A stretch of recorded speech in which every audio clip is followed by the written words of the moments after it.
Hey guys, welcome to A to Z aviation channel. तो guys, आज हम बात करने वाले हैं मुंबई से दुबई जा रही उस फ्लाइट की जिसके साथ कुछ ऐसा हुआ जिसे जानकर आपके भी रोंगटे खड़े हो जाएंगे। तो गाइस, शुरू करते हैं हमारा आज का इन्वेस्टिगेशन। एटीसी देखता है रनवे का लोकलाइजर अचानक से काम करना बंद कर दिया। वो एक इंजीनियर को भेजता है ये पता लगाने के लिए कि वहाँ पर आखिर हुआ तो हुआ क्या। वहाँ का नज़ारा देखकर उस इंजीनियर के रोंगटे खड़े हो गए। रनवे लाइट टूट चुकी थी, लोकलाइजर एंटीना भी टूट चुका था, ज़मीन पर रगड़ खाने के निशान, आसपास छोटे छोटे प्लेन के टुकड़े बिखरे पड़े थे। सामने एक दीवार थी जो कि टूट चुकी थी। आखिर ये सब हुआ तो हुआ कैसे? एटीसी ये देखकर समझ गया कि अभी अभी तो एयर इंडिया एक्सप्रेस ने उड़ान भरी है। इट मीन्स एयर इंडिया अब बुरी तरीके से डैमेज होकर हवा में उड़ता जा रहा है। ये प्लेन कभी भी हवा में चूर चूर हो सकता है। अब एक ज़बरदस्त रेस्क्यू मिशन शुरू हो गया। मिशन इस प्लेन को बचाने का। तो आइए इस केस की छानबीन करते हैं और पता लगाते हैं आखिरकार इस प्लेन के साथ क्या हुआ, कैसे इस प्लेन को सुरक्षित लैंड कराया गया। तिरुचिरापल्ली इंटरनेशनल एयरपोर्ट, तमिलनाडु, 11 अक्टूबर 2018। बोइंग 737-800 का विमान इस एयरपोर्ट से उड़ान भर के दुबई इंटरनेशनल एयरपोर्ट जाने वाला था। सारे कैलकुलेशंस के बाद प्लेन में फ्यूल डाला गया। उधर एक ग्राउंड क्रू प्लेन का इंस्पेक्शन कर रहे थे। तभी उन्होंने नोटिस किया कि प्लेन का एक टायर थोड़ा सा फटा हुआ है। अब जल्दी जल्दी प्लेन के टायरों को चेंज किया गया। इसी दौरान करीब 1 घंटा गुजर गया। दोस्तों, जो भी मैं कुछ बता रहा हूँ वो ऑफिशियल इन्वेस्टिगेशन रिपोर्ट से बता रहा हूँ। हालांकि कुछ कॉन्सेप्ट को मैंने अपने तरीके से समझाया है। इस रिपोर्ट में पायलट का नाम कहीं भी मेंशन नहीं था कि आखिर उस प्लेन को उड़ाने वाले पायलट कौन थे। मे भी पर्सनल रीज़न रहा होगा। बस इतना पता है कि कैप्टन 32 साल के थे। उनके पास करीब 4300 फ्लाइट आवर्स का एक्सपीरियंस था और फर्स्ट ऑफिसर 51 साल के थे। इनके पास भी ऑलमोस्ट 4200 फ्लाइट आवर्स का एक्सपीरियंस था। कैप्टन ने कुछ इंपॉर्टेंट डाटा कंप्यूटर में फिल किया।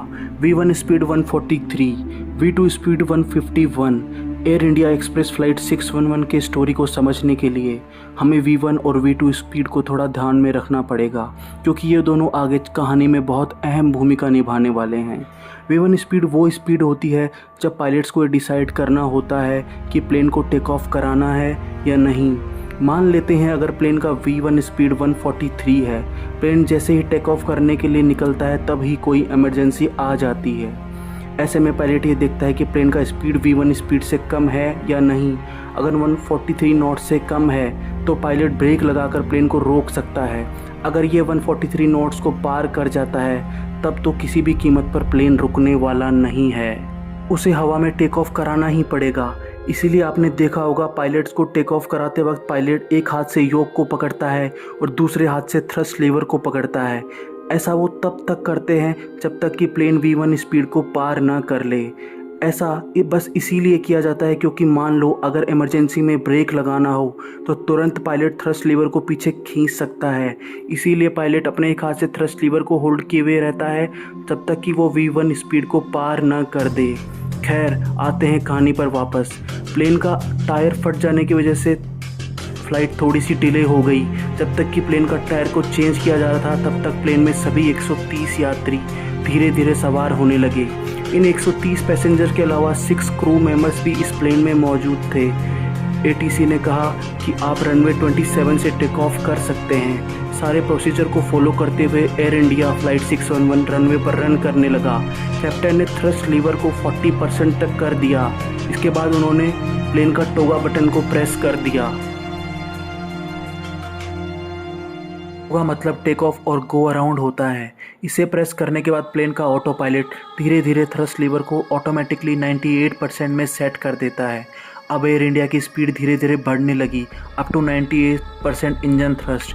कैप्टन ने यहाँ पर एक हाथ से योक को थाम रखा था, वहीं दूसरे हाथ से थ्रस्ट लीवर को पकड़ रखा था। ऐसा वो तब तक करने वाले थे जब तक कि प्लेन की स्पीड V1 स्पीड यानी 143 नॉट्स को पार न कर दे।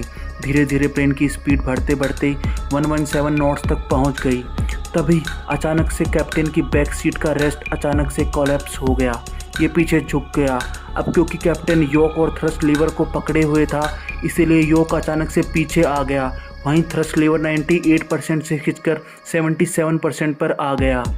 कैप्टन ने तुरंत फर्स्ट ऑफिसर को कंट्रोल दे दिया और कहा कि आप ही प्लेन को कंट्रोल करो। अब यहाँ पर फर्स्ट ऑफिसर ने योग को पकड़ा और प्लेन को रनवे से अलाइन करने की कोशिश करने लगा, लेकिन उन्होंने ये ध्यान नहीं दिया कि इंजन का पावर 98% से 77% पर आ चुका है और फर्स्ट ऑफिसर को यहाँ पे सबसे पहले थ्रस्ट लीवर को चेक करना चाहिए था कि वो अपनी जगह पर है या नहीं।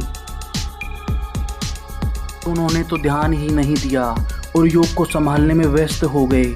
यहाँ पर टोगा स्विच भी काम नहीं किया, जो कि ऑटोमेटिकली पावर को 98% पर ले जाता है, क्योंकि ऑटो थ्रस्ट लीवर ऑलरेडी 98% पर था, लेकिन कैप्टन ने बाई मिस्टेक लीवर को पीछे खींच दिया था।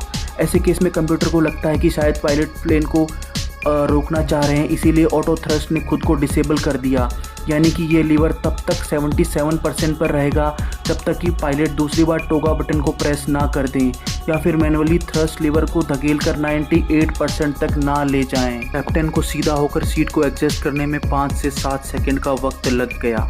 उन्होंने देखा कि ऑलमोस्ट 2000 फीट रनवे बचा था, लेकिन प्लेन V1 स्पीड तक भी नहीं पहुंच पाया था। कैप्टन को समझ में नहीं आया कि स्पीड कैसे कम हो गई। तुरंत ही उन्होंने थ्रस्ट लीवर को मैक्सिमम कर दिया। अब तक 2000 फीट से भी कम रनवे बचा था। टेक ऑफ करने के लिए प्लेन को टेक ऑफ स्पीड तक पहुंचते पहुंचते रनवे ही ख़त्म हो गया और प्लेन रनवे से बाहर चला गया। बाहर जाकर इस प्लेन ने रनवे लाइट को हिट किया और लोकलाइजर एंटीना को तोड़ते हुए आगे बढ़ गया। फाइनली ये प्लेन हवा में उठ गया। प्लेन के अंदर बैठे पायलट इस बात से अनजान थे कि हम रनवे के आखिरी छोर में इतनी तबाही मचा चुके हैं। तभी कुछ सेकंड के लिए प्लेन हिलने लगा। पायलट को लगा मे बी प्लेन में टर्बुलेंस हुआ होगा। फ्लाइट के दौरान कभी कभी ऐसा हो जाता है, ये कोई बड़ी बात नहीं है। उधर फ्लाइट क्रू को भी ये एहसास हुआ कि प्लेन 2 सेकंड के लिए हिला था।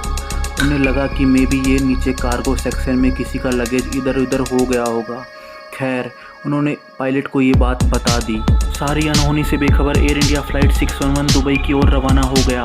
कुछ ही मिनट बाद एटीसी ने देखा कि रनवे की लाइट जल क्यों नहीं रही है। लोकलाइजर ने भी काम करना बंद कर दिया। वो हैरान होकर सोच में पड़ गए। ये सब उसी वक्त हुआ जब एयर इंडिया ने टेक ऑफ किया। रात के अंधेरे में एटीसी ये भी देख नहीं पाया कि एयर इंडिया ने सब कुछ तोड़ते हुए टेक ऑफ किया है। खैर, तुरंत ही एटीसी ने ग्राउंड क्रू से कांटेक्ट किया और कहा कि जाओ एक बार चेक करके आओ क्या प्रॉब्लम है। उधर एयर इंडिया समंदर के रास्ते से होते हुए दुबई की ओर निकल गया। उन्हें भी ये एहसास था कि हमने रनवे के बाहर जाकर टेक ऑफ किया है, इसीलिए उन्होंने प्लेन के सारे कंट्रोल्स को रीचेक किया। सब कुछ सही से काम कर रहा था। तभी एटीसी का कॉल आया। उन्होंने पूछा कि प्लेन में सब कुछ ठीक है या नहीं। कैप्टन ने जवाब दिया कि हाँ, यहाँ तो सब कुछ ठीक है।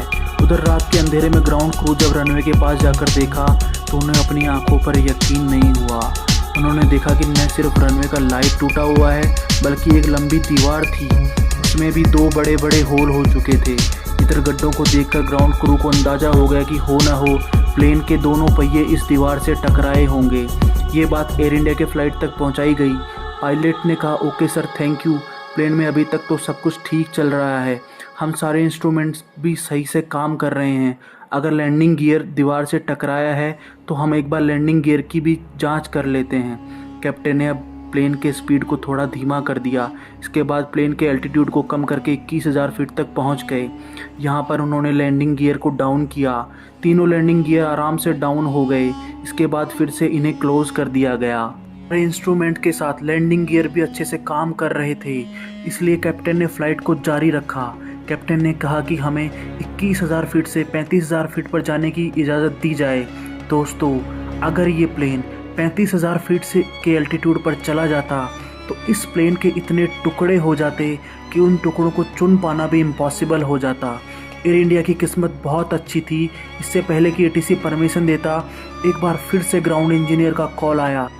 उन्होंने कहा कि सर, हमें कुछ मेटल के टुकड़े मिले हैं जो कि हनीकॉम्ब डिज़ाइन के हैं। जहाँ तक मुझे पता है ये टुकड़े एंटीना के नहीं हो सकते, ये प्लेन के टूटे हुए टुकड़े हैं। एटीसी की जान अब हलक पे आ चुकी थी। उन्होंने एयरलाइन कंपनी को उन छोटे छोटे टुकड़ों का फ़ोटो सेंड किया। एयरलाइन कंपनी ने जवाब में कहा कि ये प्लेन के टेल का टूटा हुआ भाग है।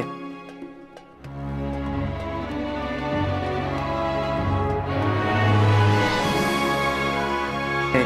चाइना एयरलाइन फ्लाइट 611 इस प्लेन के टेल के छोटी सी क्रैक की वजह से पूरा का पूरा टेल ही उखड़ के अलग हो गया था। इसके बाद ये प्लेन हवा में ही टूटकर चूर चूर हो गया। ये सब कुछ एक छोटे से क्रैक की वजह से हुआ था।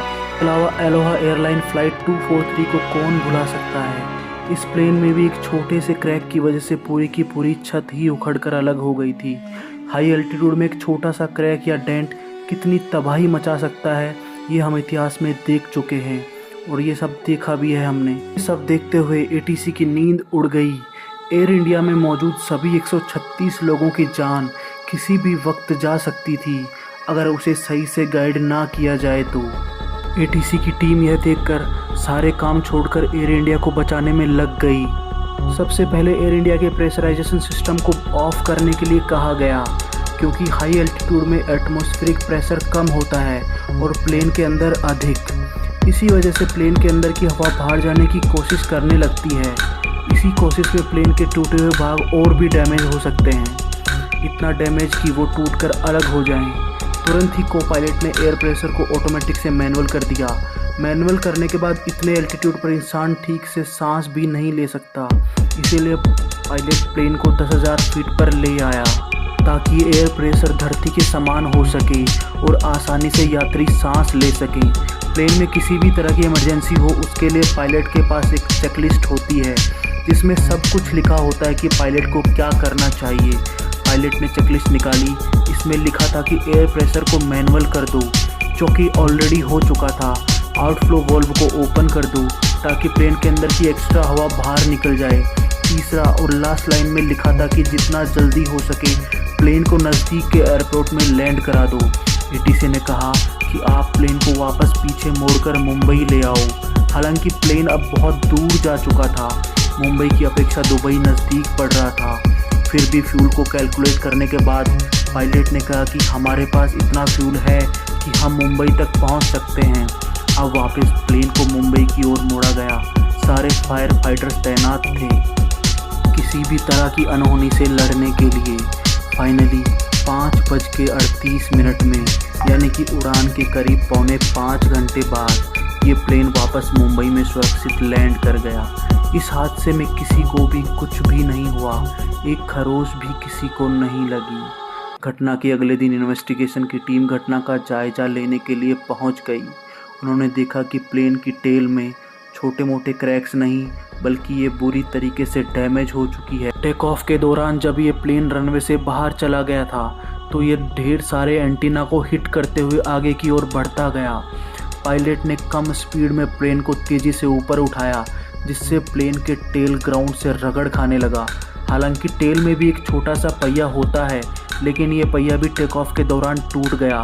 टूटे हुए टेल के साथ फाइनली ये प्लेन टेक ऑफ होने में कामयाब हो गया, लेकिन सामने एक लंबी चौड़ी दीवार थी और प्लेन का लैंडिंग गियर डाउन था, जिससे नतीजा ये हुआ कि पीछे के दोनों पहिया दीवार से टकरा गए। इस टक्कर की वजह से प्लेन के टायर भी डैमेज हो गए, लेकिन फिर भी इस टायर ने लैंडिंग के दौरान प्लेन के वजन को संभाल लिया। दीवार में तार लगा हुआ था। टक्कर के दौरान तारों की ये जाली व्हील के में जाकर फंस गई और पूरे फ्लाइट के दौरान वो व्हील पर ही फंसी रही। घटना के अगले दिन पता चला कि न कि सिर्फ लैंडिंग गियर में नेट फंसा था बल्कि ईंट के टुकड़े भी फंसे हुए थे। ये टुकड़े आगे जाकर एक इंसान पे गिरे जिससे वो घायल भी हो गया। इसके अलावा प्लेन के अगले और पिछले विंग्स में डेंट और डैमेज देखने को मिला। पायलट की सीट की जांच करने के बाद ये पता चला कि सीट को अधिक टाइट से फिट किया गया था, इससे फिटिंग में प्रॉब्लम थी। सीट को लॉक करने वाला एक स्प्रिंग भी टूट चुका था, जिसकी वजह से ये चेयर कोलैप्स हो गई। इसके अलावा को पायलट ने प्रोसीजर को फॉलो नहीं किया, उन्होंने थ्रस्ट लीवर को चेक नहीं किया। इन्वेस्टिगेशन के अनुसार अगर को पायलट ब्रेक लगाता तो प्लेन रुक जाता, अगर वो थ्रस्ट लीवर को फुल करता तो ये प्लेन नॉर्मली उड़ सकता था। इवन कैप्टन भी सीट एडजस्ट करने के बाद अगर थ्रस्ट लीवर को फुल कर देता या फिर अगर वो ब्रेक लगाता तो नॉर्मली ये प्लेन टेक ऑफ कर सकता था या फिर रुक भी सकता था, पर कैप्टन को भी डिसीजन लेने में थोड़ा समय लग गया। दोनों पायलट से जब पूछताछ की गई कि भाई इतना सब कुछ हो गया एयरपोर्ट में तो आपको गो अराउंड करके प्लेन को तुरंत इसी एयरपोर्ट पर लैंड करा देना चाहिए था, लेकिन आप दुबई की ओर क्यों निकल गए? जवाब में पायलट ने जवाब दिया कि हमें पता ही नहीं चला कि ये सब कुछ हो चुका है। बस इतना पता था कि हम थोड़ा आगे चले गए थे। इवन टेक ऑफ के बाद हमारे सारे इंस्ट्रूमेंट सही से काम कर रहे थे, इसीलिए हमने डिसीजन लिया कि फ़्लाइट को कंटिन्यू करते हैं। तो ये थी कहानी एयर इंडिया एक्सप्रेस फ़्लाइट 611 की। फ़िलहाल इस वीडियो में अभी तक के लिए बस इतना ही। वीडियो अच्छा लगे तो लाइक कर देना, बुरा लगे तो डिसलाइक कर देना, और दोनों ही केस में चैनल को सब्सक्राइब कर लेना, क्योंकि इस चैनल में आपको सीखने के लिए बहुत कुछ मिलने वाला है। Thank you guys, thank you.